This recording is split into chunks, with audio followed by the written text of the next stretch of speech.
Lara Fabian, tiens, parce que Lara Fabian, elle s'est exprimée dans un dimanche à la campagne, hier donc. D'accord, elle a dit quoi? Et alors, elle est revenue sur le fait qu'elle se privait de manger quand elle était plus jeune, au début de sa carrière. Et elle avait une forme d'anorexie. Alors, elle se faisait vomir, évidemment. Elle arrivait à vomir jusqu'à 18 fois par jour. Ah, quand même, oui. Alors, vous savez, il y a une technique, hein, c'est pas elle qui a inventé la technique, c'est la façon avec les 2 doigts. Vous savez, pour se faire vomir. Et il y en a qui mettent 3, si c'est plus efficace, ça va plus vite. Il y en a qui mettent le point. Parfois, 3 doigts, c'est... Mais c'est... non, mais Jordan Deluxe aussi. Bonjour. C'est un boucher. Ah, bah oui. Bonjour. Je l'avais pas vu, bonjour. Il m'avait complètement oublié. Oui. Il était une table à part, lui. Oui, j'avais fait une table à part. Je surveille, moi. Mais ça, il était avec sa maman. Oui, avec ma mère. Elle est gentille. Elle est venue vous voir à la fin, vous avez vu? Ouais. Elle m'aime bien? Ouais, ah ouais, elle vous aime bien, ouais. Ah bah, je suis là ce soir, donc elle est contente, ouais. Ah. Merci. Donc, je parlais de la technique des 2 doigts ou des 3 doigts. Non, attends. Pour ceux qui nous rejoignent, les mecs. Je ne parle pas de vous. Transition, là, merci. Non, parce que Dalida, c'est elle qui faisait ça admirablement. Mais comme toutes ses idoles, Rita Hayworth à l'époque, Olivia de Havilland, Marilyn Monroe faisait ça, Elizabeth Taylor, enfin toutes les grandes stars. Il n'y avait pas encore les régimes pour perdre du poids très vite. Bien sûr. Donc elles avaient cette méthode-là, qui est une vieille méthode gallo-romaine. Robert Denis... non, pas Robert Denis. Non, Beyoncé, non? Ouais, vas-y. Beyoncé. Alors ça y est, on a les conditions du contrat, vous savez qu'elle est au Stade de France. C'est ça. Le 19, 21 et 22 juin prochain. Alors, pour la loge, il faut que la loge soit très lumineuse au Stade de France. Bon, là, ça va, jusqu'à maintenant, tout va bien. Le mobilier, il faut qu'il soit blanc, pas très haut. Elle ne veut pas des meubles très hauts. C'est important, ça. Elle veut une température de 22 degrés dans la loge. Il faut que la loge, elle sente soit le pamplemousse, soit le bord de mer. C'est ses goûts. Elle n'est pas chiante. Non.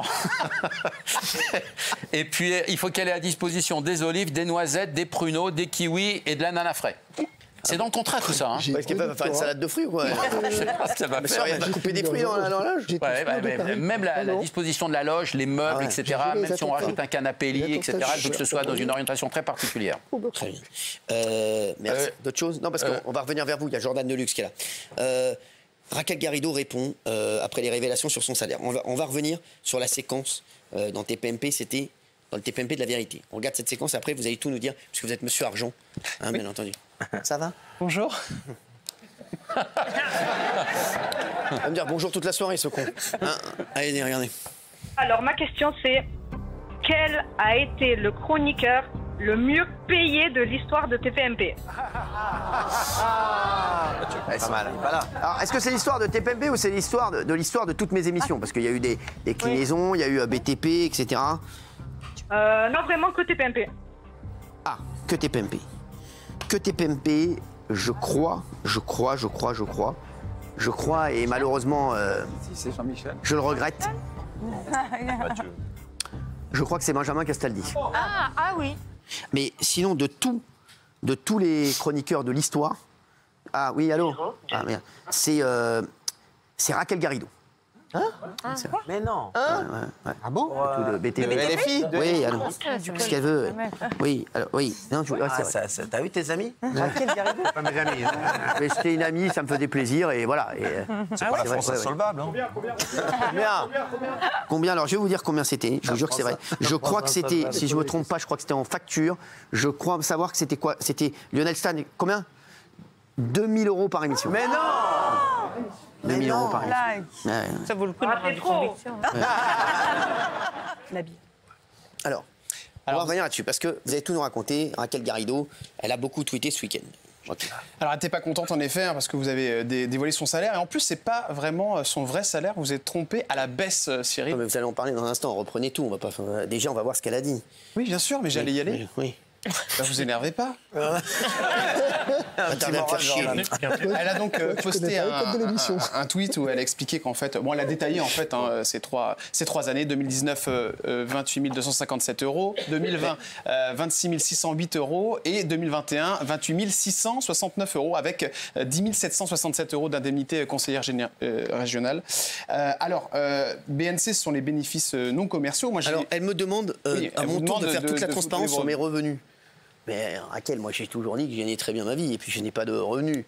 Voilà, elle sait à peu près quel est le montant de voilà voilà. Ah, après vous avez un revenu de président parce que j'ai regardé. Oui. Et si on divise tout, au final vous gagnez un petit peu moins qu'elle quand même. Mais peut-être que c'est des chiffres qu'on m'a un peu sabotés. En fait, c'est Lionel qui m'a donné ces chiffres-là. Moi, je ne mens pas sur l'argent, je vous l'ai toujours dit. Les chiffres tournent, voilà, vous savez à peu près, voilà, j'ai jamais menti sur les chiffres, on sait à peu près combien. Non, mais c'est surtout, c'est quoi cette comparaison? Pardon, ah oui. Mais c'est quoi cette comparaison de merde? Ah oui. Il y a un truc que je voudrais relever, c'est que Raquel Garrido est partie, l'émission continue de tourner. Exactement. Si Cyril Hanouna s'en va, l'émission elle tourne plus. Merci. Donc c'est-à-dire qu'à un moment donné, il faut rétablir les choses dans la proportion. Qu'est-ce que c'est que cette histoire? Ce qui raconte la transparence. Non mais moi franchement. Ah oui, non, il faut pas. Non mais c'est moi je sais, on sait très bien combien je gagne à peu près. Tout le monde l'a dit, il y a eu des révélations partout sur. On ne parle pas de combien je gagne, on parle d'à peu près du montant de ce que j'ai gagné globalement, voilà, depuis toutes ces années. C'est de ça qu'on parle. Vous le savez. Ah oui, moi je sais, oui, bien sûr. C'est quoi? C'est beaucoup. Non mais moi, c'est quoi? Je veux pouvoir revenir. Non mais le chiffre. Est-ce que monsieur chiffre, c'est quoi? C'est quoi le chiffre? Ouais, un peu plus de 2000 € par. Qu'est-ce qu'il raconte? 2000 € par jour? Par minute? Qu'est-ce que vous racontez? Ah mais si on cumule tout. Mais ça dépend avec les parcs immobiliers, parce que moi je sais pas. Moi. Et lui c'est monsieur argent, lui. Et lui c'est monsieur argent. Il dit n'importe quoi. Immobilier, il a dit. Et bien c'est beaucoup perdu. Non mais il a jamais reçu quelqu'un avec votre richesse. Mais moi il s'arrête à 7000. Il fait des questions avec des gens normaux. Il s'arrête à 7000, il va pas plus loin que 7000. Bon alors, allez, sur Raquel Garrido. Alors du coup, en fait, elle a publié ça et ça a foutu un peu le bordel, notamment sur Twitter. Et elle a tenu à s'expliquer. Elle a expliqué que c'était un tweet qu'il s'agissait de l'intégralité de ses revenus pendant les années de la société H2O. Pendant que la société était cliente. Qu'est-ce que vous racontez? Ça va, Jordan? Ben oui, ça va, pourquoi? Mais qu'est-ce qu'il dit? Ce soir. Qu'est-ce qu'il raconte? Parce que du coup, quand ça parle d'argent et ça le concerne, moi ça me Alors, c'est quoi? J'explique pas. Qu'est-ce qu'il a? Qu'est-ce que je peux dire? Ça, tu peux pas le dire, ça, tu peux le dire. Je vais sauter en moins de 10 minutes. Bah ouais, non mais c'est vrai, je suis désolé, mais je sais plus ce que je peux dire. Moi, il me faut une oreillette, je me dis ce que je peux dire. Est-ce que vous pensez que voilà, quel est le montant qui circule? Moi, je vais sur Wikipédia, le montant qu'il donne sur Wikipédia. Sur Wikipédia, ils disent en 2022, après l'introduction en bourse du groupe de production audiovisuelle Banijay, dont il est l'un des actionnaires, sa fortune personnelle est estimée à 85 millions d'euros. Il se lève pas pour ça, Ça, c'est qu'une partie. Hein. J'ai pas le même chiffre. Moi, il y a un truc. C'est Cyril, c'est la TVA. Moi, je me suis pris une balle perdue quand même. C'est la TVA, ça. Au passage, je me suis pris une balle perdue par Garrido sur Twitter, puisque elle dit, bon, je ne doute pas que les médias qui ont relayé, sans même me contacter, les élucubrations diffusées dans la dernière TPMP, je sais pas, l'élucubration, c'est un chiffre, hein, prendront la peine d'informer les lecteurs, donc elle tag. Évidemment, je n'attends rien des comptes fachos qui étaient la vérité en général, donc Frontières Médias, Morandini Blog, Varvolda, ou les comptes qui se sont jetés avec moi gourmandise, Division 1, comptant sur l'effet de meute. Ah oui. Mais elle sait que je la connais pas en fait. Elle sait que je m'en fous en fait. Que moi je me suis. J'ai juste dit que ça. J'ai juste dit que ça doit être ça qu'on appelle la gauche caviar. Exactement. Alors, comme elle a gagné, dites-le. Voilà, maintenant dites la vérité. Alors, c'est quoi l'histoire? Avoir gagné 94 301 €. Ça, c'est l'addition que j'ai faite. Donc, j'ai additionné à tout ce qu'elle déclarait. Et en fait, moi, j'ai été me promener cet après-midi dans les locaux d'H2O et j'ai regardé avec la comptable combien lui avait été versé, évidemment. Donc du coup, j'ai été regarder. Donc du coup, moi j'arrive à un total. Donc il y a deux entités. J'ai vu 10 800 € hors taxe et 96 950 € hors taxe. Donc ce qui fait un total de 107 750 €. Ce qui est intéressant dans ce qu'elle dit, c'est qu'en fait il y a une différence de 13 449 €. Et en fait, elle explique, parce qu'elle s'est fait attaquer un peu sur Twitter, il y a un mec qui a tweeté en disant qu'elle était encore payée plus cher que la minute du téléphone rose. Elle était payée combien par émission? C'était à peu près, si on calcule tout, c'est à peu près 2 000 €. Mais ça c'est monté, et là vous êtes trompé, à 2 500 €. Ah ouais. Et ça, en fait, c'est à cause de vous. Ah ouais, pourquoi? Bah oui, parce qu'en fait, elle avait été négociée avec Lionel Stan un certain tarif, donc c'était à peu près. Elle voulait 2500 € parce que vous lui aviez dit 2500 € en passant dans un couloir. Elle a négocié, et puis Lionel, elle lui a dit bah non, c'est un peu trop cher, voilà. Donc du coup, elle s'est barrée et vous l'avez croisée dans un couloir. Et quand vous l'avez croisée dans ce couloir, elle a dit bah ouais, mais non, moi je vais pas le faire parce que c'est pas assez cher. Du coup, vous avez remis de la sauce, vous. Et donc du coup, ça fait 2500 €. Donc au finalement, bah ouais, c'est à cause de vous en fait si elle était payée aussi cher. Vous avez compris ce que je vous ai dit? C'est bien, je lui ai fait dresser. Très bien compris. Elle a augmenté. Très bien compris. Donc du coup, elle a augmenté son tarot. C'est la première fois que Cyril... Morale de l'histoire, arrête de te balader dans les couloirs. Voilà. Arrête de te balader dans les couloirs. À chaque fois qu'un mec se croise dans les couloirs, il prend 500 balles. Tout ça, bien entendu, c'est fini. Hein. Rêvez pas, c'est Il terminé. n'y a plus de couloirs, il n'y a plus rien. J'ai enlevé tous les couloirs. Voilà. Alors, donc, du coup, il y a une différence. Alors, ce qui est intéressant, c'est qu'elle, pour se défendre, elle dit bah oui, mais bon, tout ça, ce sont mes salaires, mais ça ne concerne pas que H2O, ça concerne tout le monde. C'est-à-dire qu'elle a eu d'autres clients. Mais alors, il y a un problème parce qu'il y a quand même. Mais c'est ça. Oui, il y a de l'argent qui est parti quelque part, là, on ne sait pas où. Et puis surtout, il y a un truc que je ne comprends pas dans cette histoire, c'est que Cyril, tu n'as jamais fait de commentaire. C'est une réponse à une question. Ah oui. C'est transparent. Exactement. Pour le coup, il n'y a pas de problème. Je comprends pas. Tant mieux pour elle, surtout. Non, mais tant mieux pour elle. Tant mieux pour elle. Personne n'a. C'est ça qui est intéressant, c'est qu'elle se justifie de quelque chose qui n'était pas à justifier, en fait. Quelqu'un a dit qui est le mieux gagné, Castaldi d'un côté et elle de l'autre. Ok. Sa vie. Je suis complètement d'accord. Je suis complètement d'accord. Allez, Gilles Verdez, on va rester là, hein, bravo. C'est très bien. Michel Simès va porter plainte contre Cyril Hanouna. Oui, on peut reprendre toute l'affaire si vous voulez. Qu'est-ce qu'on en a à foutre, en fait? Ah bah ça, je sais rien. Mais qu'est-ce qu'on a à foutre de Michel Simès? Michel Simès, on n'en a rien à foutre, mais il faut qu'il porte plainte. Oui. Alors, on va reprendre ses déclarations. Ça commence le 16 février dernier. Il est sur le plateau de C-Média et il dit « Je ne vais pas m'apitoyer sur le sort d'un type qui m'a insulté pendant des années dans son émission. Tout se paye un jour. » Voilà, il dit ça. Alors sachez que c'est Michel Simès en plus qui avait dénigré l'émission. Moi, comme l'a dit Raymond dans Les Grandes Gueules, moi j'insulte jamais les mecs en premier. C'est comme Karine Le Marchand, sachez que c'est elle qui avait mal parlé à Mathieu Delormeau et Kelly. Elle avait mis un truc sur les réseaux, c'est pour ça qu'après... Voilà, mais moi vraiment, c'est toujours quand on m'attaque en premier. Exactement. Après, c'est vrai que parfois, la réponse est disproportionnée. Voilà, j'avoue, ça a pu arriver, mais c'est comme ça, c'est la règle. Voilà. Mais les mecs, il ne faut pas qu'ils viennent me casser les bonbons. Après, ils savent que derrière, ça va dégoupiller. Voilà. C'est comme Raphaël Enthoven. Voilà, Raphaël Enthoven, le guignol de service, qui fait ses unes sur moi à chaque fois, qui n'a jamais rien fait dans sa vie, et qui est un échec cuisant. Tout ce qu'il a fait, ça a été un échec. Raphaël Enthoven, tout ce qu'il a fait est un échec. Il a fait que des échecs. Le mec, il vient donner des leçons à tout le monde. C'est incroyable, les mecs comme ça. Donc lui, c'est pareil. Il a voulu m'attaquer. Sache que je vais le défoncer tous les jours. Voilà. Et après, il va dire tiens, je porte contre Cyril parce qu'il m'a attaqué. Donc voilà, les mecs, où vous avez des couilles et vous m'attaquez et vous dites sur la longueur, il va me défoncer, ou bien vous restez tranquillement dans votre coin et vous arrêtez d'attaquer les gens pour rien, parce que c'est lui qui m'a attaqué. Voilà ça, moi. Après, je règle les choses hors antenne ou à l'antenne. Voilà, parfois je règle les dossiers hors antenne. Et Mediapart ne manquera pas de le rappeler dans quelques jours. Voilà. Donc, là, comme vous l'évoquez, il vous a cassé les bonbons. Et donc, en retour, il a pris. C'est un véritable abruti. Ce n'est pas la chips. Je dis, moi, que je suis un des mecs qui me casse les couilles, je vais les voir ou un truc comme ça. Je ne me suis jamais caché. Vous êtes transparent. Ce n'est pas la chips. J'ai vu la Mediapart qui a envoyé un SMS à quelqu'un. On fait une enquête sur les méthodes mafieuses de Cyril Hanouna. Mafieuse? Oui, mais bon... oui, non, voilà, non, oui, quand quelqu'un voilà, il arrive que je réponde à l'antenne et puis il arrive que je réponde directement à la personne. Pourquoi? Moi, ma question, Cyril, ma question, c'est pourquoi? En fait, c'est ma question. C'est-à-dire que pourquoi les mecs m'attaquent? Non, mais c'est vrai. Oui, mais pourquoi? Mais c'est des abrutis, Michel. Non, mais pourquoi? Et après, ils viennent se plaindre. Mais c'est sûr, c'est comme Michel Simès, il vient se plaindre après. C'est parce que quand t'attaques Cyril, on parle de toi. C'est une méthode d'autopromo. Oui, mais après, ils viennent pleurer. Après, ils viennent pleurer. Et après, ils viennent pleurer. Ce qui permet de reparler d'eux. Ah oui, mais bon, après, ils pleurent. Allez, on y va. Donc là, vous avez fini en lui disant qu'il était con comme une pendule. Voilà, c'est clair. Voilà. Vous avez précisé qu'il s'était trompé totalement sur le Covid, bien de la grippette. Et vendredi dernier... C'est un gugus, il s'est trompé sur tout. Absolument, donc il en remet une couche. Cela fait des années que Cyril Hanouna m'insulte régulièrement. La dernière fois, c'est quand il avait dit « Ton stéthoscope, tu peux te le mettre où je pense. » C'est de la médecine. C'est pas une insulte. Il dit, alors, la médecine. là, ça passait, mais il dit que quand on bascule dans les... quand il va aller déposer plainte pour les policiers que j'embrasse, les gars.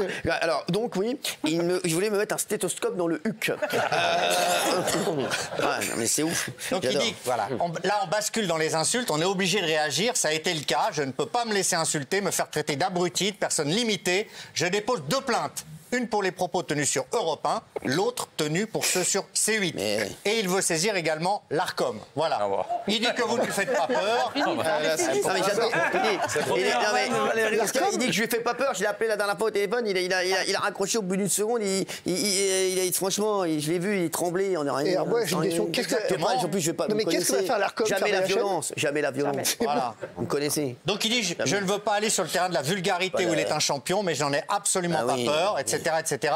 C'est un guignol. Voilà, il est en train de faire très mal à toute la santé publique. C'est aussi une des raisons de ma plainte. Voilà. Celui qui fait mal à la santé publique, c'est lui. Il a dit des conneries. Il a enchaîné les conneries pendant tout le Covid. Mais moi, si j'étais lui, avec toutes les conneries que j'ai dit, je serais parti au Nicaragua à me faire oublier.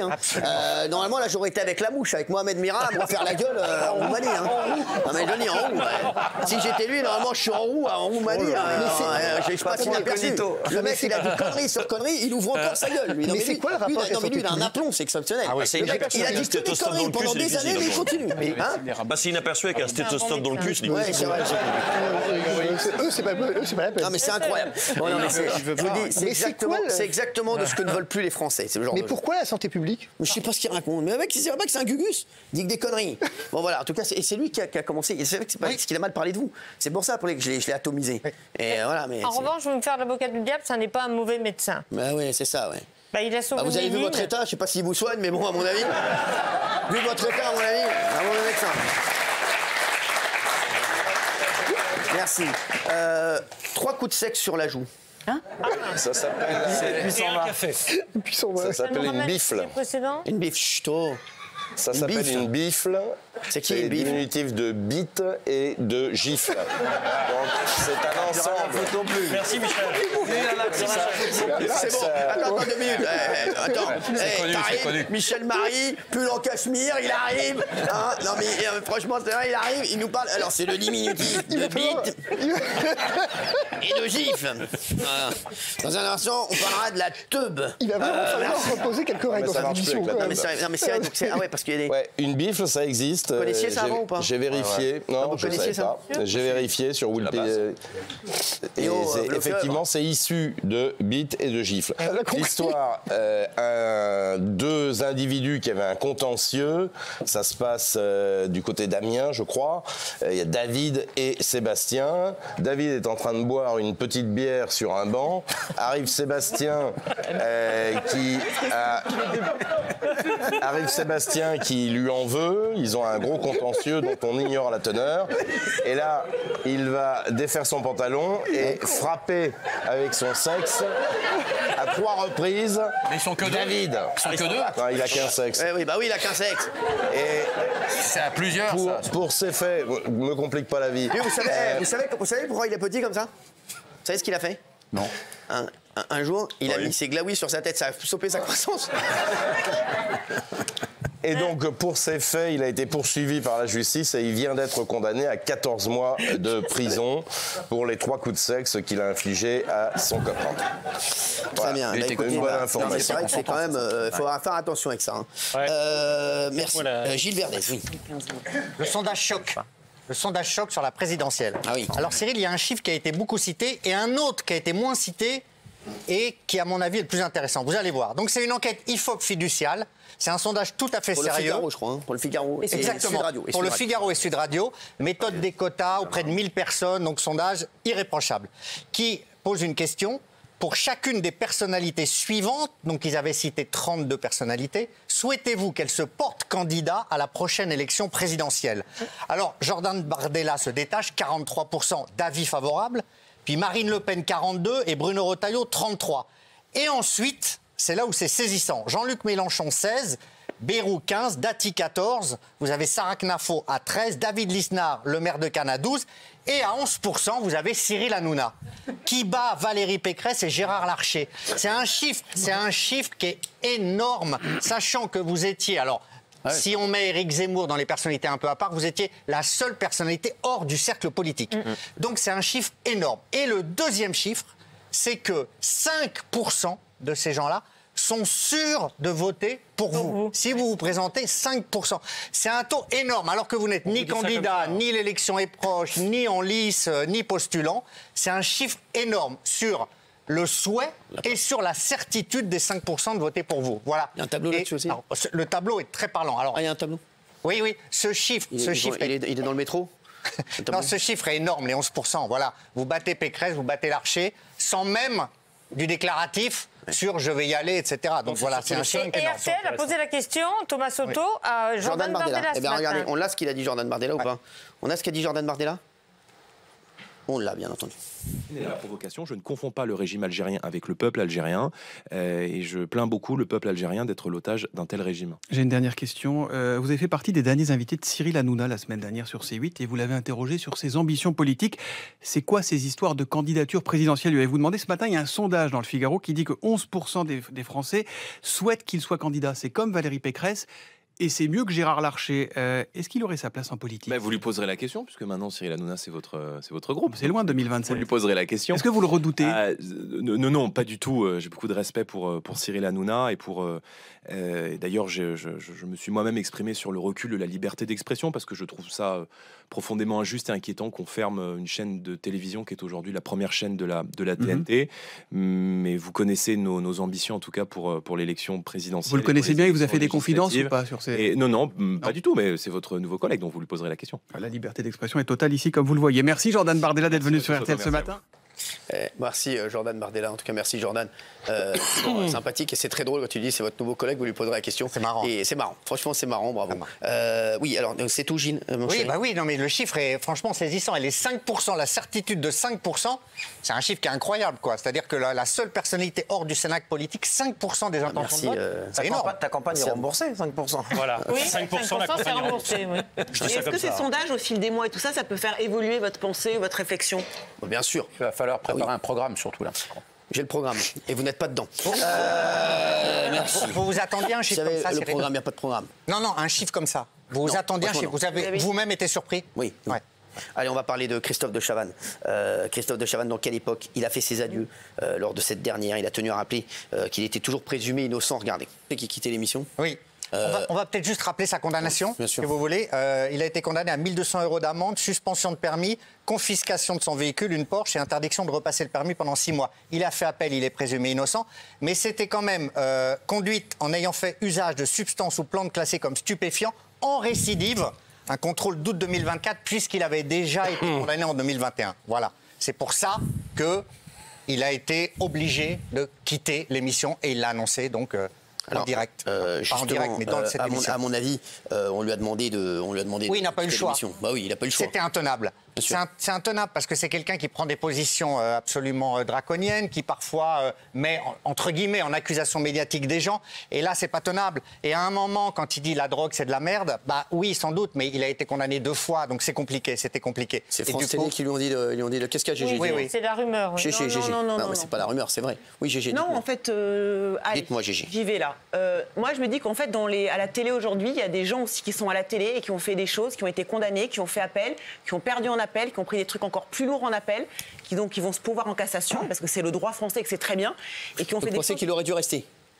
Non, je dis juste qu'il y a des gens qui sont à la télé aujourd'hui qui font des choses infiniment plus répréhensibles. Mais quel rapport? Non, mais lui à mon avis... Lui, moi, je pense qu'on lui a donné une instruction. On lui a dit, au jour d'aujourd'hui, c'est plus possible d'être sur un service public par rapport à ce que tu as fait, parce que ta parole va être polluée.